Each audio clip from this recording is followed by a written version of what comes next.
ශ්‍රී ලංකාවේ පෞල් නීතිය ගැන කතා කරද්දී අපි ඇත්තටම කතා කරන්නේ එකිනෙකට පටහනි ලෝක දෙකක් ගැන. එක ප්‍රචකෙන් අපේ ආණ්ඩු ක්‍රම ව්‍යවස්ථාවෙන් හැම පුරවැසියෙක්ටම දෙන උත්තරීතර පොරොන්දුවක් තියෙනවා. ඊ තමයි සමානාත්මකතාවය. හැබැයි අනිත් පැත්තෙන් ඒ පොරොන්දුවම ප්‍රශ්න කරන ගැඹුරු ඓතිහාසික බෙදීම් මත පදනම් වුණු නීති පද්ධතිත් තියෙනවා. ඉතින් අපි මේ විග්‍රහයෙන් බලමු මේ පුදුම පරස්පර නිර්මාණී වෙන්නේ කොහොමද? ඒකේ බලපෑම මොකක්ද කියලා. හොඳයි අපි මේ කතාවම පටන් ගමු හරිම සරලයි වගේ පේන ඒත් හරිම මූලික ප්‍රශ්නකින්. ශ්‍රී ලංකාවේ ජීවත් වෙන හැමෝටම විවාහයයි දික්කසාදයයි ගැන බලපාන්නේ එකම නීතියක්ද? ගොඩක් අය හිතන්න පුළුවන් ඕ කියලා. ඒත් ඇත්තම උත්තරය ඊට වඩා ගොඩක් සංකීර්ණයි.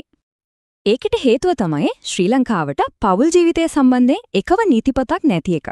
ඒ වෙනුවට තියෙන්නේ එකිනෙකට වෙනස් නීති පද්ධති කිහිපයක එකතුවක්. මේක හරියට එකිනෙකට සම්බන්ධ නැති විවිධ පාට රෙදි කෑලි එකට අමුණලා හදපු පැච්චුවක් එකක් වගේ. එක ප්‍රජාවකට එක නීතියක්, තව ප්‍රජාවකට තව නීතියක්. හරි අපි එහෙනම් බලමු මොනවාද මේ පෞල් ජීවිතය පාලනය කරන ප්‍රධාන නීති පද්ධති තුන කියලා. මේ වගුව දිහා බැලුවම මේ වෙනස කොච්චර ලොකුද කියලා හොඳටම පැහැදිලි වෙනවා. බලන්න දික්කසාදය වගේ දෙයක් ගැන. සාමාන්‍ය නීතියටද දික්කසාද වෙන්න නම් අනිත් පාර්ශවයේ වරදක් ඔප්පු කරන්නම ඕන. හැබැයි උඩරට නීතිය යටතේ දෙන්නගෙම කැමැත්තෙන් දික්කසාද වෙන්න පුරුවන්. මුස්ලිම් නීතියේදී ස්වාමි පුරුෂයාට තලාක් කියන වචනය පාවිච්චි කරලා ඒක පාර්ශවිකව විවාහය අවසන් කරන්නත් අයිතියක් තියෙනවා. එකම රටේ එකම කාරණයට නීති තුනක්. දැන් තමයි කතාවේ වැදගත්ම හරියට එන්නේ. මේ වගේ විවිධත්වයක් තියෙද්දි අපේ රටේ උත්තරීතරම නීතිය කියන්නේ ආණ්ඩු ක්‍රම ව්‍යවස්ථාව මේ ගැන මොකක්ද කියන්නේ? 1978 ආණ්ඩු ක්‍රම ව්‍යවස්ථාවේ 12 වෙනි වගන්තියෙන් හරිම පැහැදිලි හරිම බලවත් පොරොන්දුවක් දෙනවා. ඒ තමයි නීතිය ඉස්සරහා අපේ හැමෝම සමානයි. ස්ත්‍රී පුරුෂභාවය, ජාතිය, ආගම වගේ කිසිම දෙයක් මත කිසිම කෙනෙක්ට වෙනස්කමක් කරන්න බැහැ කියන එක. මේක තමයි අපේ මූලික අයිතිවාසිකම් වල හරය.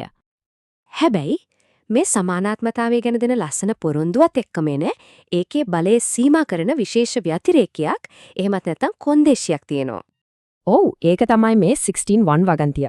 මේකෙන් කියවෙන්නේ හරිම පුදුම දෙයක්. ඒ තමයි 1978 ආණ්ඩු ක්‍රම ව්‍යවස්ථාව සම්මත වෙන්න කලින් ඉඳන්ම තිබුණු ලිඛිත සහ අලිඛිත නීති ඒවා මූලික අයිතිවාසිකම් වලට විශේෂයෙන්ම සමානාත්මකත්වකාවයට පටහැනි වුණත් දිගටම වළංගුයි කියන එක. සරලවම කිව්වොත් මේක හරියට පරණ නීතිවලට දීපු ආරක්ෂිත පලිහක් වගේ. ඒවායේ තියෙන අසමානකම් වලට එරෙහිව ව්‍යවස්ථාවෙන්ම අභියෝග කරන්න බැරි වෙනවා. ඉතින් මෙන්න මේකයි ප්‍රශ්නේ. එක පැත්තකින් ව්‍යවස්ථාව සමානාත්මකතාවය පොරොන්දු වෙනවා. අනිත් පැත්තෙන් ඒ ව්‍යවස්ථාවම අසමානතාවයන් තියෙන පරණ නීති ටිකක් ආරක්ෂා කරනවා.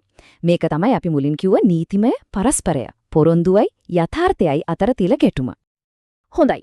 මේ නීති පොත්වල තියෙන සංකීර්ණ කතා පැත්තකින් තියලා අපි බලමු මේ දේවල් එදිනෙදා ජීවිතේදී ඇත්තටම මිනිසුන්ට බලපාන්නේ කොහොමද කියලා. ශ්‍රී ලංකාවේ සාමාන්‍ය නීතියට අනුව, ඒ කියන්නේ බහුතරයකට බලපාන නීතියට අනුව විවාහ වෙන්න පුළුවන් අඩුම වයස අවුරුදු 18යි. මේක ගැහැණු පිරිමි දෙපාර්ශ්වයටම පොදුයි. මේක තමයි අපේ රටේ තියෙන පොදු සම්මතය. නමුත් මුස්ලිම් විවාහ සහ දික්කසාද පනත ගත්තම ඒකේ අවම විවාහ වයසක් ගැන කිසිම සඳහනක් නැහැ. ඒ වෙනුවට තියෙන්නේ අවුරුදු 12ට අඩු ගැහැණු ළමයෙක්ව විවාහ කර දෙනව නම් කාති විනිසුරුවරයෙක්ගේ අවසරය ගන්න ඕන කියන එක විතරයි. මිනිසා ළමා ආරක්ෂාව සම්බන්ධයෙන් නීති දෙකක් යටතේ අහසට පොළොව වගේ වෙනසක් ඇති වෙලා තියෙනවා. මේ අසමානකම් විවාහ වයසට විතරක් සීමා වෙන්නෙත් නෑ.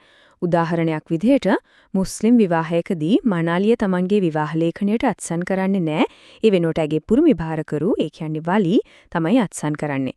ඒ වටේම තේසවලා මේ නීතිය යටතේ කාන්තාවකට ඇයසතු දීපලක් විකුණන්නේ නම් සැමියාගේ අනුමැතිය අනිවාර්යෙන්ම අවශ්‍ය වෙනවා. එහෙමනම් සමානාත්මකතාවය ගැන දැන පොරොන්දුවයි නීතියේ තියෙන මේ යථාර්ථයයි අතර තියෙන මේ පරතරය පියවන්න මොකක් හරි මගක් තියෙනවද? අපි කොහොමද මේ ගමන ඉදිරියට යන්නේ? මේකට එක මග පෙන්වීමක් අපිට ජාත්‍යන්තර ප්‍රමිතින් වලින් ගන්න පුළුවන්. ශ්‍රී ලංකාව කියන්නේ කාන්තාවන්ට එරෙහි සියලු ආකාරයේ වෙනස්කම් තුරන් කිරීමේ සමුතිය. ඒ කියන්නේ CEDAW. ඒ වගේම ළමා අයිතිවාසිකම් පිළිබඳ සම්මුතිය CRC වගේ ප්‍රධාන මානව හිමිකම් සම්මුති අනුමත කරපු රටක්. මේවයින් කියවෙන්නේ විශ්වීය සමානාත්මකතාවයේ මූලධර්මවලට ගරු කරන්න ඕනි කියන එකයි. අවසාන වශයෙන් අපේ හැමෝම ඉස්සරහ ඉතිරි වෙන්නේ හරිම සියුම් ඒ වගේම හරිම වැදගත් ප්‍රශ්නයක්. ඒ තමයි එක පැත්තකින් Tamanගේ සංස්කෘතික උරුමයන්ට සහ සම්ප්‍රදායන්ට ගරු කරන ගමන්ම අනිත් පැත්තෙන් මේ රටේ ජීවත් වෙන හැම පුරවැසියෙක්ටම හිමිවිය යුතු සමාන අයිතිවාසිකම් සහතික කිරීම කියන මේ දෙක අතර සමබරතාවය අපි ඇති කරගන්නේ කොහොමද කියන එක මේක තමයි අපිට හිතන්න ඉතිරි වෙන ලොකුම අභියෝගය.